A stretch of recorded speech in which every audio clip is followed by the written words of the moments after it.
Barry Gardner, who's the Brentnall MP, and Ed Miliband's Special Envoy on Climate Change.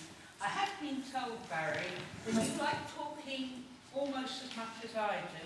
The only difference is you're not quite as boring as I am. The floor is all yours. Well, I don't know quite what to say in response to that. Maybe I'll just try and be a little bit more boring in the future. Look, I had tried to put together a slide presentation, but we don't have an OHP. So I have got in one image, which I happen to have actually here as an image, effectively everything that I would have said in my slide presentation, and everything that I want to say in talking to you tonight. And I think it's the genius of cartoonists that sometimes they can just, with a very quick sketch of a pen, sum everything up. And this is an image of an African child sitting in the midst of a drought-ridden landscape, clutching one ear of sweet corn.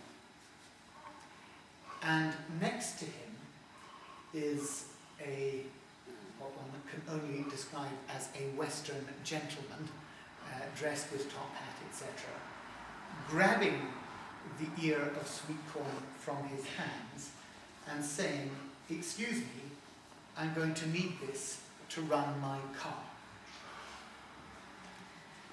And it seems to me that in that one image, we have compressed really what is the nexus of the problem.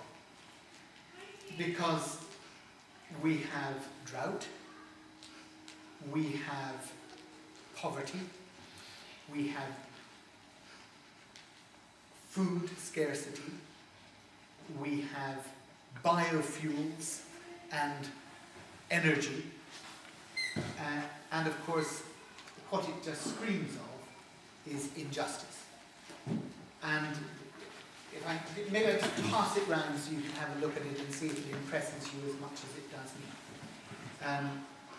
But I just think it's an incredibly powerful image, and it really sums up much of the discussion that Jonathan and I, in our different ways, will probably touch on this evening. You asked specifically about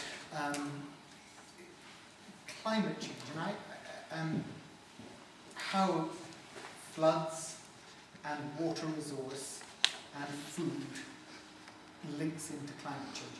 And actually, up until recently, no research had been done into the relative benefits of climate change mitigation policy on water stress. Now, in fact, I've just been taking part in something called I think it's called the Parliamentary Science Exchange or something. But basically where a scientist shadows a politician and a politician then shadows a scientist for a week.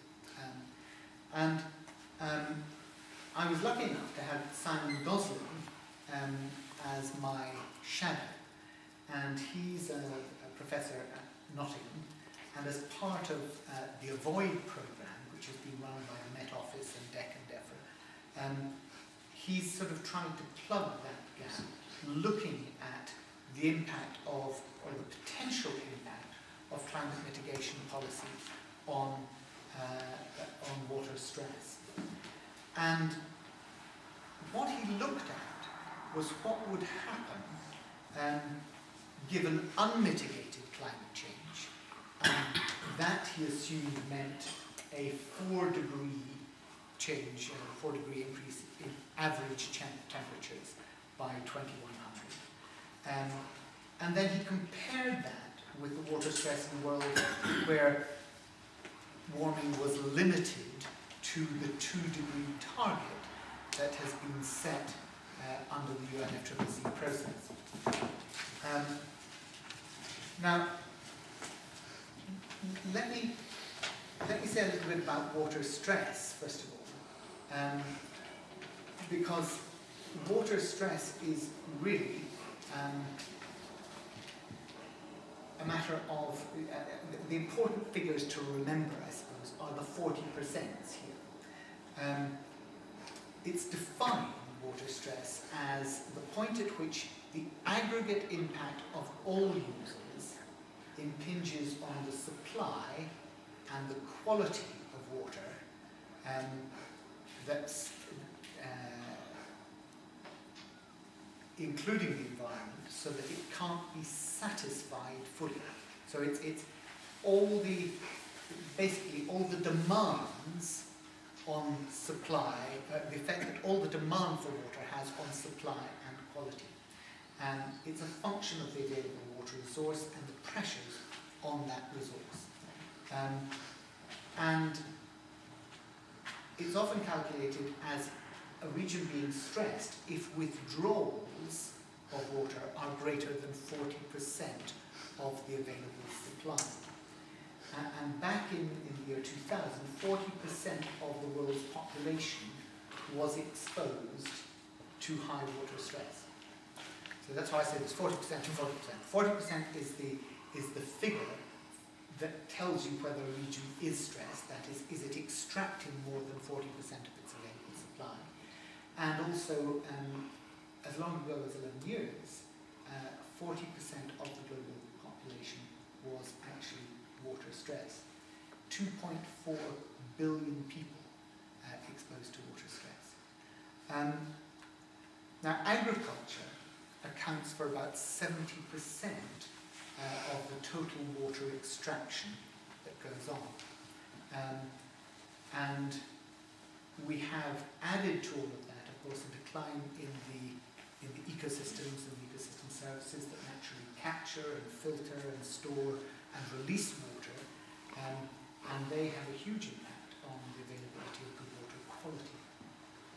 So, look at the current pressures on the global system, on the agriculture, on the food system. We've got unprecedented growth in the global population. This month, we heard that, last month, wasn't it? It was the 30th of October. We hit the 7 billion child mark, and that again is projected to keep on going. I think it was about 3 billion or 3.5 billion when I was born. Martin, what was it when you were born? So long ago. Probably only 1 billion or something. 38 people. But, you know, if you just think that in our lifetime, the global population has doubled, and by the end of our lives, it may have increased by 50%. For some of us, it may have doubled yet again. That is an extraordinary thought. And it shows the increased stress that we're putting on the planetary resource. The other real stress, of course, is urbanization. And urbanization is a huge pressure on water.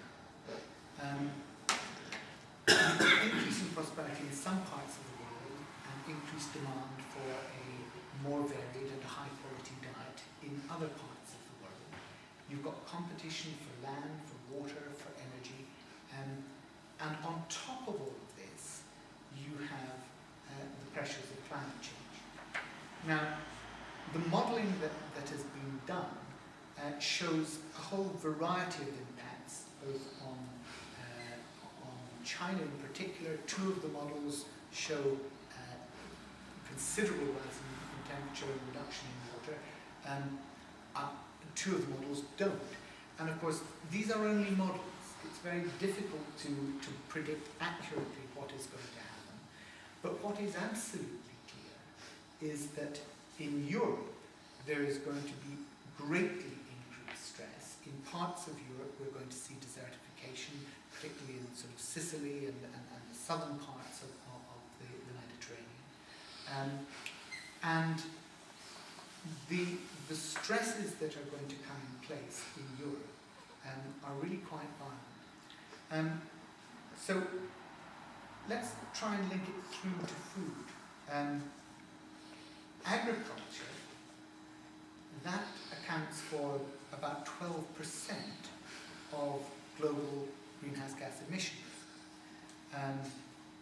But if you take into account other factors like land conversion and transportation of foods to make sure they get to people rather than simply rotting where they were produced, that actually rises to 30% of our greenhouse gas emissions.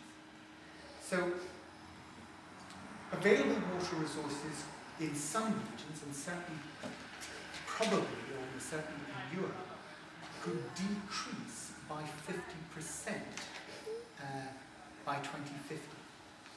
An increased exposure to water stress between 11 and 18% of the global population.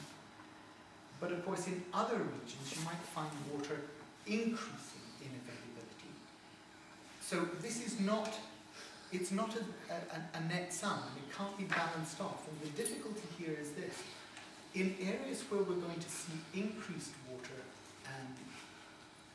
fall, what we're also going to have is an incapacity to capture that water. And some of the problems that Jonathan was alluding to precisely result from the fact that a greater amount of water falling on your country does not necessarily mean that you are less water stressed, because actually that water can't be captured, it can't be taken into the consumption that is required. And what you have is your flooding events, and you have a runoff of that water in an unused way. Now, you will recall that 2-3 years ago now, we had what were called the tortilla riots, where we saw the effect of increased consumption of corn for biofuel take away from the food stock for countries such as Mexico, and that's why they were called the tortilla riots in those days. But if you remember, in Tunisia, what started the revolution there, what started the Arab Spring in Libya, was also stress on foods. And so what we're seeing here with climate change as it advances, and all the other stresses of an increased global population, is a really toxic mix. And it's that toxic mix which I think that image captures so well, that simply says, look, we think we have a right to biofuels to run our cars. That puts the price of food out of the reach of others so that they go hungry at night.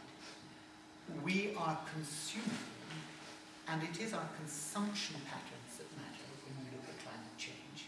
We can be very proud of ourselves that we're meeting our Kyoto targets and that we're 22% or whatever it is on track to be below 1990 levels of emissions.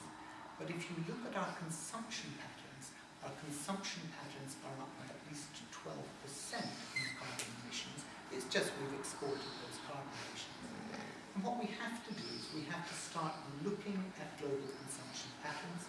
We have to look at our impact on the environment, the way that it impacts not simply on energy policy, but the way it impacts on food policy and the way it impacts on water policy around the globe. My time is up. Very happy to talk and answer questions. Okay. We will be taking questions in 1 minute, but before that, I know Martin's got a little bucket. Oh, yes.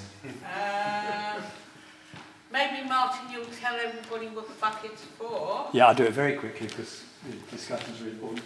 We've hired this room, I've forgotten how much it was. It was Lots of money. lots and lots of money. You can see we've got the world in our hands here and here.